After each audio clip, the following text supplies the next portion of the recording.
King Solomon's Mines by H. Rider Haggard. Chapter 6. Water, Water. 2 hours later, that is, about 4 o'clock, I woke up, for so soon as the first heavy demand of bodily fatigue had been satisfied, the torturing thirst from which I was suffering asserted itself. I could sleep no more. I had been dreaming that I was bathing in a running stream, with green banks and trees upon them, and I awoke to find myself in this arid wilderness, and to remember, as Umbopa had said, that if we did not find water this day we must perish miserably. No human creature could live long without water in that heat. I sat up and rubbed my grimy face with my dry and horny hands, as my lips and eyelids were stuck together, and it was only after some friction and with an effort that I was able to open them. It was not far from dawn, but there was none of the bright feel of dawn in the air, which was thick with a hot murkiness that I cannot describe. The others were still sleeping. Presently it began to grow light enough to read, so I drew out a little pocket copy of the Ingoldsby Legends which I had brought with me, and read "The Jackdaw of Rheims."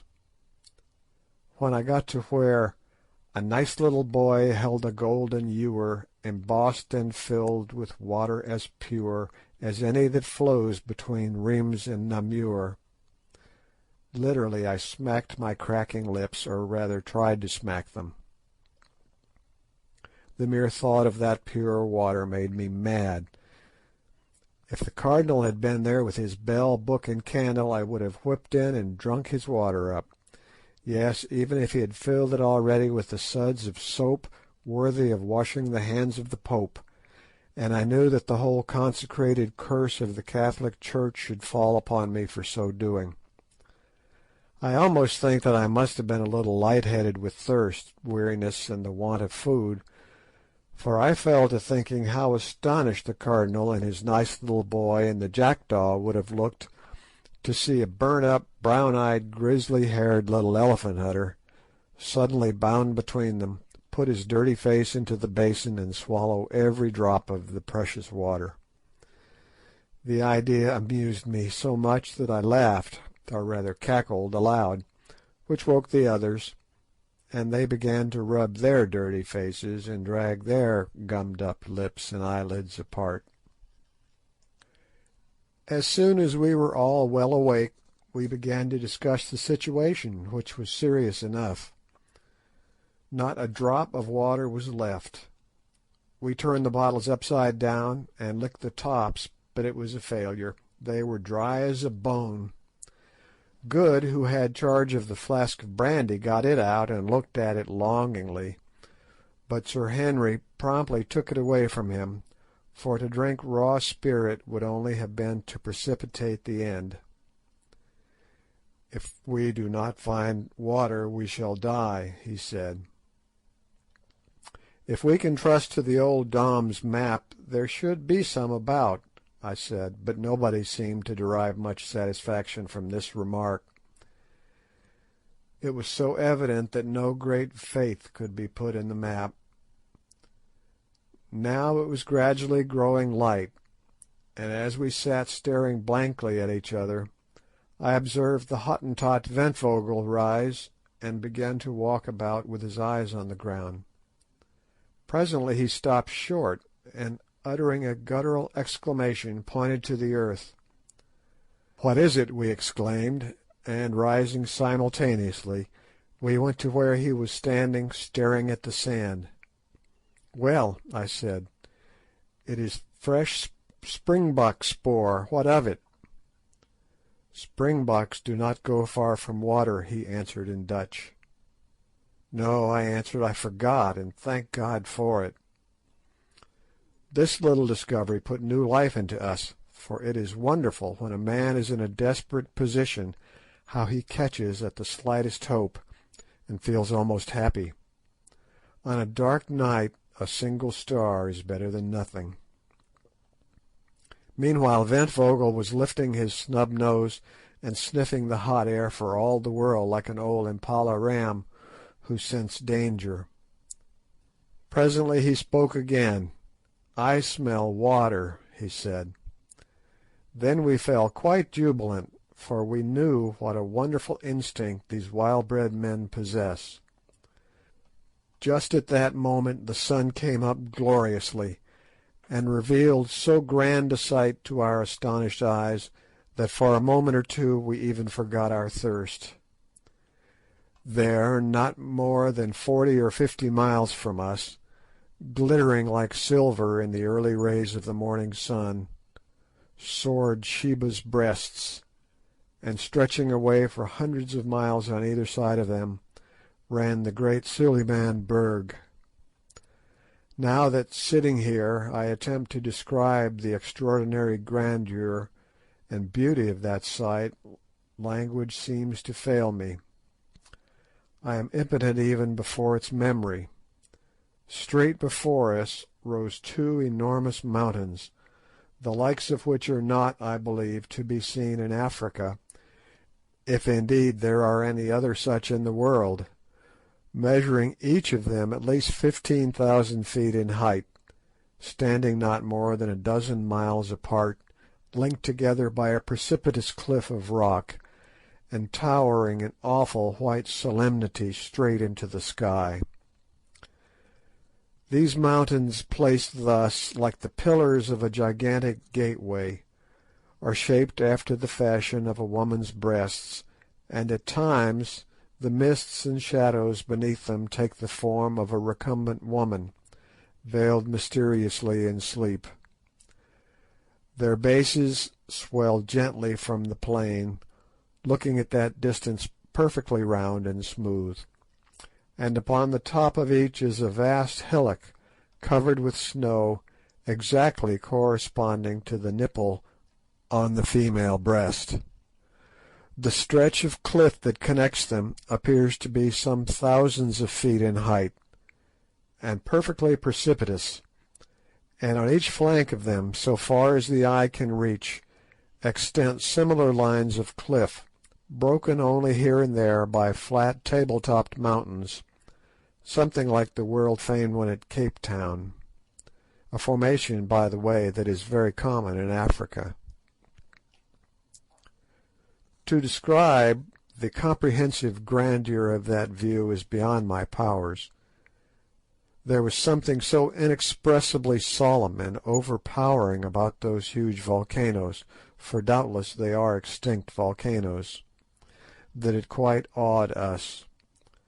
For a while the morning lights played upon the snow and the brown and swelling masses beneath, and then, as though to veil the majestic sight from our curious eyes, strange vapours and clouds gathered and increased around the mountains, till presently we could only trace their pure and gigantic outlines, showing ghost-like through the fleecy envelope. Indeed, as we afterwards discovered, usually they were wrapped in this gauze-like mist, which doubtless accounted for our not having seen them more clearly before. Sheba's breasts had scarcely vanished into cloud-clad privacy before our thirst, literally a burning question, reasserted itself. It was all very well for Ventvogel to say that he smelt water, but we could see no signs of it, look which way we would. So far as the eye might reach there was nothing but arid sweltering sand and karoo scrub. We walked round the hillock and gazed about anxiously on the other side, but it was the same story, not a drop of water could be found. There was no indication of a pan, a pool, or a spring. "You are a fool," I said angrily to Ventvogel, "there is no water." But still he lifted his ugly snub nose, sniffed. "I smell it, Baas," he answered. "It is somewhere in the air." "Yes," I said, "no doubt it is in the clouds, and about 2 months hence it will fall and wash our bones." Sir Henry stroked his yellow beard thoughtfully. "Perhaps it is on the top of the hill," he suggested. "Rot," said Good. "Who ever heard of water being found at the top of a hill?" "Let us go and look," I put in, and hopelessly enough we scrambled up the sandy sides of the hillock, Umbopa leading. Presently he stopped as though he was petrified. "Nanzia manzi," that is, "Here is water," he cried with a loud voice. We rushed up to him, and there, sure enough, in a deep cut or indentation on the very top of the sand koppie, was an undoubted pool of water. How it came to be in such a strange place we did not stop to inquire, nor did we hesitate at its black and unpleasant appearance. It was water or a good imitation of it, and that was enough for us. We gave a bound and a rush, and in another second we were all down on our stomachs, sucking up the uninviting fluid as though it were nectar fit for the gods. Heavens, how we did drink! Then, when we had done drinking, we tore off our clothes and sat in the pool, absorbing the moisture through our parched skins. You, Harry, my boy, who have only to turn a couple of taps to summon hot and cold from an unseen, vasty cistern, can have little idea of the luxury of that muddy wallow in brackish tepid water. After a while we rose from it, refreshed indeed, and fell to on our biltong, of which we had scarcely been able to touch a mouthful for 24 hours, and ate our fill. Then we smoked a pipe, and lay down by the side of that blessed pool under the overhanging shadow of its bank, and slept till noon.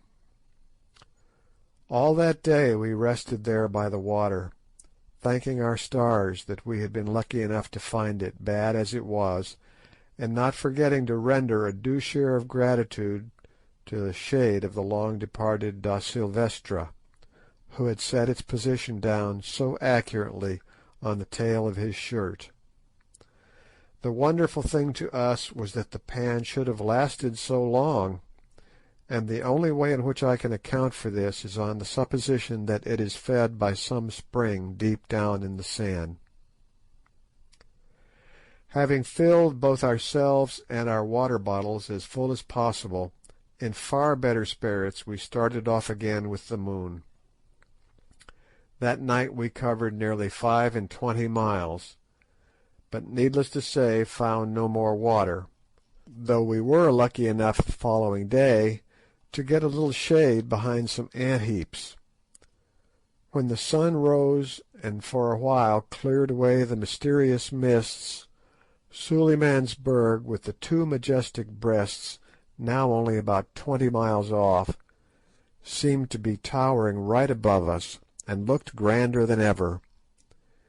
At the approach of evening we marched again, and to cut a long story short, by daylight next morning found ourselves upon the lowest slopes of Sheba's left breast, for which we had been steadily steering.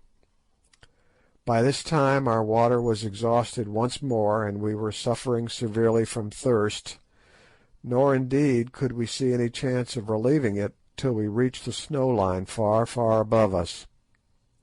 After resting an hour or two, driven to it by our torturing thirst, we went on, toiling painfully in the burning heat up the lava slopes, for we found that the huge base of the mountain was composed entirely of lava beds belched from the bowels of the earth in some far past age. By 11 o'clock we were utterly exhausted, and generally speaking in a very bad state indeed. The lava clinker over which we must drag ourselves, though smooth compared with some clinker I have heard of, such as that on the island of Ascension, for instance, was yet rough enough to make our feet very sore, and this, together with our other miseries, had pretty well finished us. A few hundred yards above us were some large lumps of lava, and toward these we steered with the intention of lying down beneath their shade. We reached them, and to our surprise, so far as we had a capacity for surprise left in us, on a little plateau or ridge close by we saw that the clinker was covered with a dense green growth. Evidently soil formed of decomposed lava had rested there, and in due course had become the receptacle of seeds deposited by birds. But we did not take much further interest in that green growth, for one cannot live on grass like Nebuchadnezzar. That requires a special dispensation of Providence and peculiar digestive organs. So we sat down under the rocks and groaned, and for one I wish heartily that we had never started on this fool's errand. As we were sitting there I saw Umbopa get up and hobble towards the patch of green, and a few minutes afterwards, to my great astonishment, I perceived that usually very dignified individual dancing and shouting like a maniac, and waving something green. Off we all scrambled towards him as fast as our wearied limbs would carry us, hoping that he had found water. "What is it, Umbopa, son of a fool?" I shouted in Zulu. "It is food and water, Macumazahn," and again he waved the green thing. Then I saw what he had found. It was a melon. We had hit upon a patch of wild melons, thousands of them, and dead ripe. "Melons!" I yelled to Good, who was next to me, and in another minute his false teeth were fixed in one of them. I think we ate about 6 each before we had done, and poor fruit as they were, I doubt if I ever thought anything nicer. But melons are not very nutritious, and when we had satisfied our thirst with their pulpy substance, and put a stalk to cool by the simple process of cutting them in two and setting them end on in the hot sun to grow cold by evaporation, we began to feel exceedingly hungry. We had still some biltong left, but our stomachs turned from biltong, and besides, we were obliged to be very sparing of it, for we could not say when we should find more food. Just at this moment a lucky thing chanced. Looking across the desert, I saw a flock of about 10 large birds flying straight towards us. "Skit, Baas, skit!" "Shoot, master, shoot!" whispered the Hottentot, throwing himself on his face, an example which we all followed. Then I saw that the birds were a flock of pau, or bustards, and that they would pass within 50 yards of my head. Taking one of the repeating Winchesters, I waited till they were very nearly over us, and then jumped to my feet. On seeing me the pau bunched up together, as I expected that they would, and I fired 2 shots straight into the thick of them, and as luck would have it, brought down one, a fine fellow that weighed about 20 pounds. In half an hour we had a fire made of dry melon stalks, and he was toasting over it, and we made such a feed as we had not tasted for a week. We ate that pau, nothing was left of him but his leg bones in his beak, and we felt not a little the better afterwards. That night we went on again with the moon, carrying as many melons as we could with us. As we ascended we found the air grew cooler and cooler, which was a great relief to us, and at dawn, so far as we could judge, we were not more than about a dozen miles from the snow line. Here we discovered more melons, and so had no longer any anxiety about water, for we knew that we should soon get plenty of snow. But the ascent had now become very precipitous, and we made but slow progress, not more than a mile an hour. Also that night we ate our last morsel of biltong. As yet, with the exception of the pau, we had seen no living thing on the mountain, nor had we come across a single spring or stream of water, which struck us as very odd, considering the expanse of snow above us, which must, we thought, melt sometimes. But as we afterwards discovered, owing to a cause which is quite beyond my power to explain, all the streams flowed down upon the north side of the mountain. Now we began to grow very anxious about food. We had escaped death by thirst, but it seemed probable that it was only to die of hunger. The events of the next 3 miserable days are best described by copying the entries made at the time in my notebook. 21st May. Started 11 a.m. Finding the atmosphere quite cold enough to travel by day, and carrying some watermelons with us, struggled on all day, but found no more melons, having evidently passed out of their district. Saw no game of any sort. Halted for the night at sundown, having had no food for many hours. Suffered much during the night from cold. 22nd. Started at sunrise again, feeling very faint and weak. Only made about 5 miles all day. Found some patches of snow, of which we ate, but nothing else. Camped at night under the edge of a great plateau. Cold, bitter. Drank a little brandy each, and huddled ourselves together, each wrapped up in his blanket, to keep ourselves alive. Are now suffering frightfully from starvation and weariness. Thought that Ventvögel would have died during the night. 23rd. Struggled forward once more as soon as the sun was well up, and had thawed our limbs a little. We are now in a dreadful plight, and I fear that unless we get food this will be our last day's journey. But little brandy left. Good Sir Henry and Umbopa bear up wonderfully, but Ventvögel is in a very bad way. Like most Hottentots, he cannot stand cold. Pangs of hunger not so bad, but have a sort of numb feeling about the stomach. Others say the same. We are now on a level with the precipitous chain or wall of lava linking the 2 breasts, and the view is glorious. Behind us the glowing desert rolls away to the horizon, and before us lie mile upon mile of smooth hard snow, almost level, but swelling gently upwards, out of the centre of which the nipple of the mountain, that appears to be some miles in circumference, rises about 4,000 feet into the sky. Not a living thing is to be seen. God help us, I fear that our time has come. And now I will drop the journal, partly because it is not very interesting reading. Also, what follows requires telling rather more fully. All that day, the 23rd May, we struggled slowly up the incline of snow, lying down from time to time to rest. A strange gaunt crew we must have looked, while, laden as we were, we dragged our weary feet over the dazzling plain, glaring round us with hungry eyes.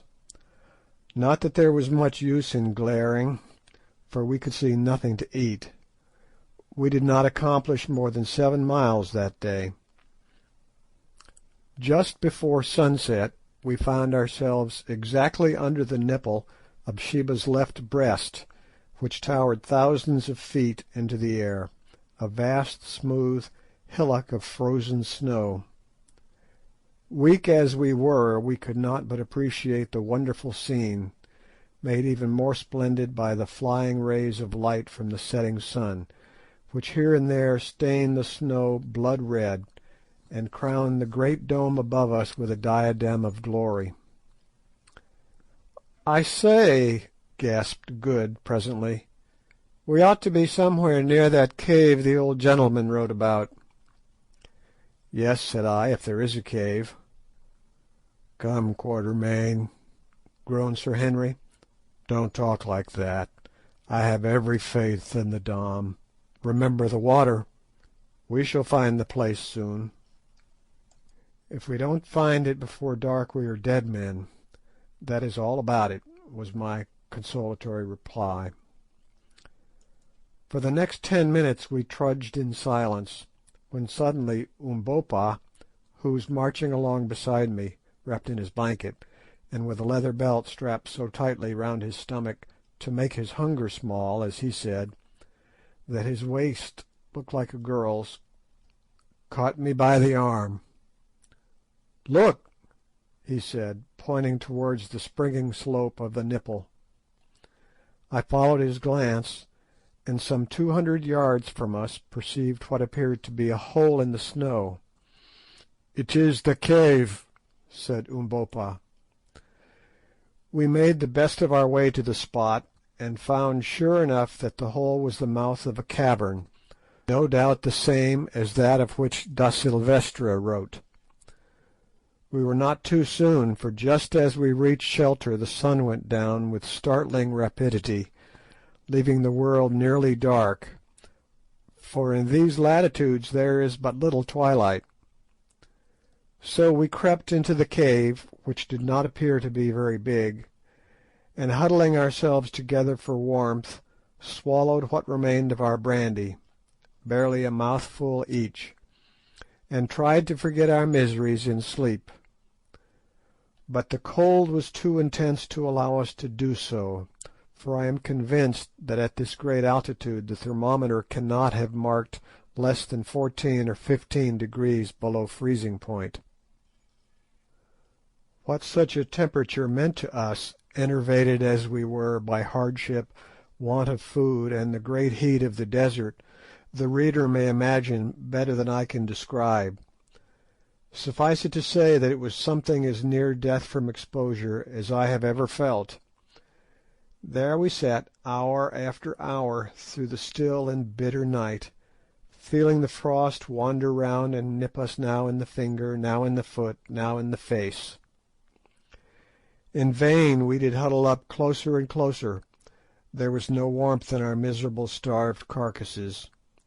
Sometimes one of us would drop into an uneasy slumber for a few minutes, but we could not sleep much, and perhaps this was fortunate, for if we had, I doubt if we should have ever woke again. Indeed, I believe that it was only by force of will that we kept ourselves alive at all. Not very long before dawn I heard the Hottentot Ventvögel, whose teeth had been chattering all night like castanets, give a deep sigh. Then his teeth stopped chattering. I did not think anything of it at the time, concluding that he had gone to sleep. His back was resting against mine, and it seemed to grow colder and colder, till at last it felt like ice. At length the air began to grow grey with light, then golden arrows sped across the snow, and at last the glorious sun peeped above the lava wall and looked in upon our half-frozen forms. Also it looked upon Ventvögel, sitting there amongst us, stone dead. No wonder his back felt cold, poor fellow. He had died when I heard him sigh, and was now frozen almost stiff. Shocked beyond measure, we dragged ourselves from the corpse. How strange is that horror we mortals have of the companionship of a dead body, and left it sitting there, its arms clasped about its knees. By this time the sunlight was pouring its cold rays, for here they were cold, straight into the mouth of the cave. Suddenly I heard an exclamation of fear from someone, and turned my head. And this is what I saw. Sitting at the end of the cavern, it was not more than 20 feet deep, was another form, of which the head rested on its chest, and the long arms hung down. I stared at it, and saw that this too was a dead man, and, what was more, a white man. The others saw also, and the sight proved too much for our shattered nerves. One and all we scrambled out of the cave as fast as our half-frozen limbs would carry us. End of chapter 6.